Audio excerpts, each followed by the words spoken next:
I am the Chief Tribal Dato of our indigenous cultural community, the Bukidnon Tagulwanon tribe of Malaybalay City, as mentioned by Sir Bob Ansaldo. Presently, I am the President of the Integrated Bar of the Philippines. I am also the General Manager of the cooperative, which the USAID program, Inclusive Growth or Inclusive Business, has put up.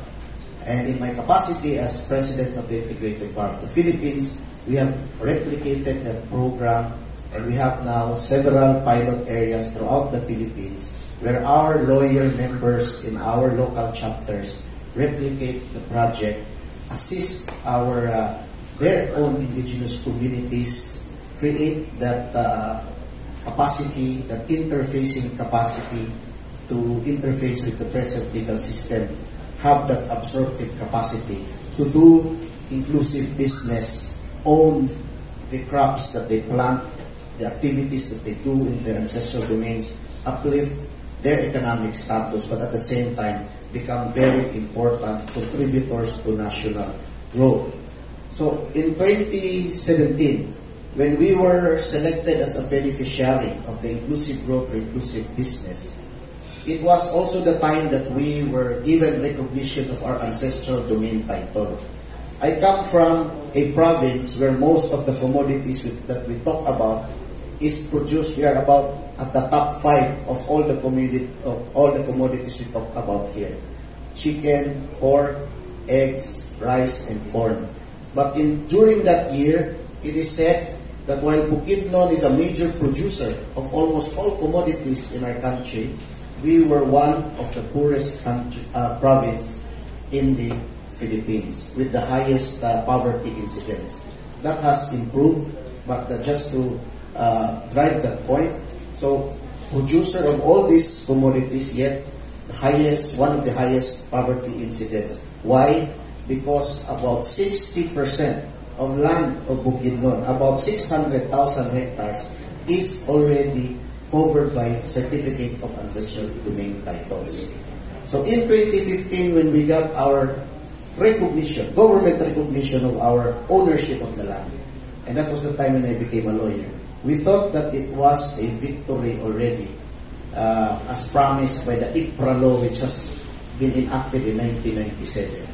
But we realized that it is not enough that you are recognized as the owner of the land, because there has been no industry, no economic activity that has been happening that is meaningful to the indigenous peoples. What has been happening in our ancestral domains? Only extractive activities like mining, quarrying. No? But you hardly see the meaningful activities, food production, which could have been supported and could flourish, especially in Bukidnon, and supplied the needed goods for our country. In our ancestral domain alone, we have 900 hectares of land. But there was no economic activity during that time. So we studied what is still needed, because we went to the bank to borrow capital. We have the land.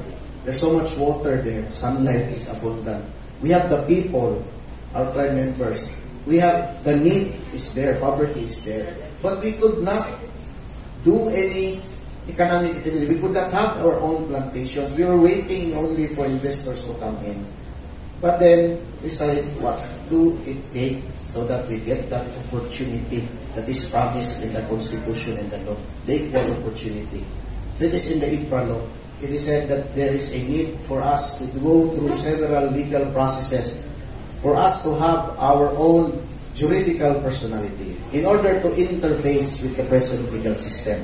So that hence our program with Sir Bob, the Inclusive Growth, the Inclusive Business Project. We created our own Indigenous Peoples Cooperative, now called the Pagkain, Bukidnon Tagulwanon Mamulahay Ha Kabukalagan Agriculture Cooperative, that is in our own language, which means Planters Association.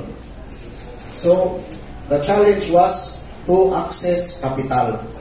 So when we went to Land Bank, we went through all the business planning sessions, we learned how to do business, we got our registration, we filed an application with GANPA. We wanted to plant cacao because cacao is suited in our area.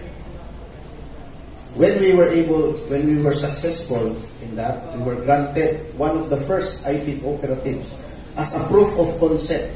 Even without these 3-year financial statements, without collateral, we were given that opportunity. We were able to borrow 1.3 million to establish our first 12 hectares of cacao.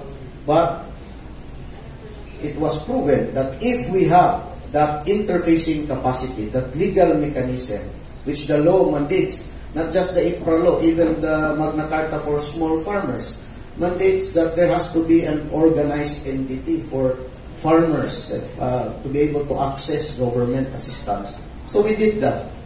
Then, as mentioned by Sir Bob, our local government unit recognized our absorptive capacity and our capacity because we studied how to do the business.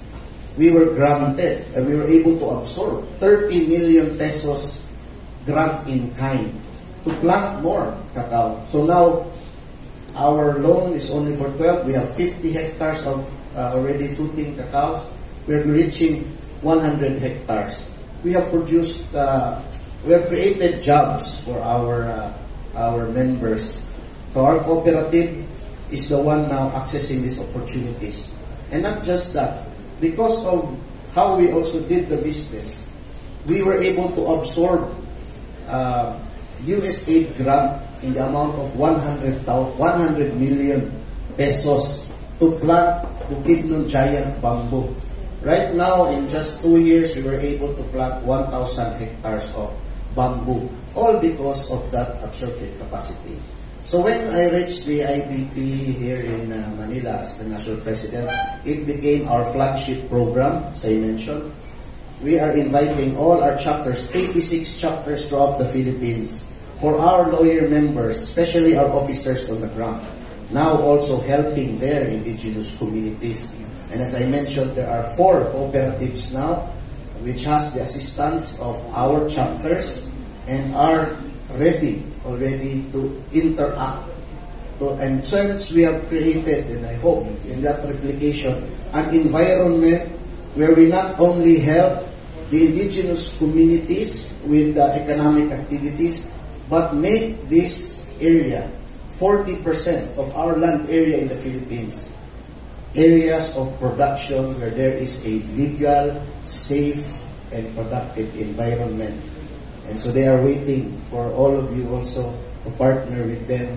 And I hope that in this year, 2023, we can create those partnerships. You have the lawyers in the IBP to assist the IB communities and our future partners to help us make these areas productive and help our nation. Thank you so much. Thank you, Dr.